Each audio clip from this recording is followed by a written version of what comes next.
नदवी साहब, मैं खुदा को मानती हूँ। पहले मैं इसी प्रमाइस से शुरू कर रही हूँ और ये बता रही हूँ आपको, मैं मानती हूँ, लेकिन कुछ सवाल हैं जो जावेद साहब ने उठाया, उसका जवाब आपको देना चाहिए।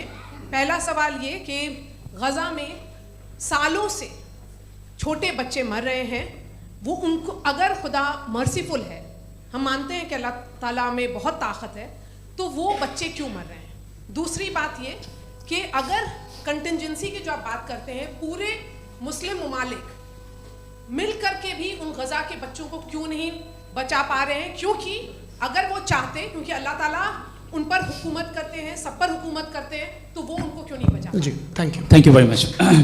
बहुत अच्छा किया आपने इस चीज़ को जिक्र कर दिया, मैं इसको और अच्छे से एक्सप्लेन करने की कोशिश करता हूँ। देखें, जहाँ तक आपने कहा कि गज़ा के बच्चों को मारा जा रहा है, देखें दो वर्ल्ड व्यू है, एक एथीस्टिक वर्ल्ड व्यू, एक थीस्टिक वर्ल्ड व्यू है। बच्चे मर रहे हैं दोनों वर्ल्ड व्यू में, लेकिन हमारा वर्ल्ड व्यू कह रहा है कि रिकॉम्पेंस है, ये कह रहे हैं कि उनका मरना बेकार जाने वाला है, कोई उसका रिकॉम्पेंस नहीं है, चूंकि इनके यहाँ आखिरत और अल्लाह का कोई तसव्वुर या गॉड का कोई तसव्वुर नहीं है।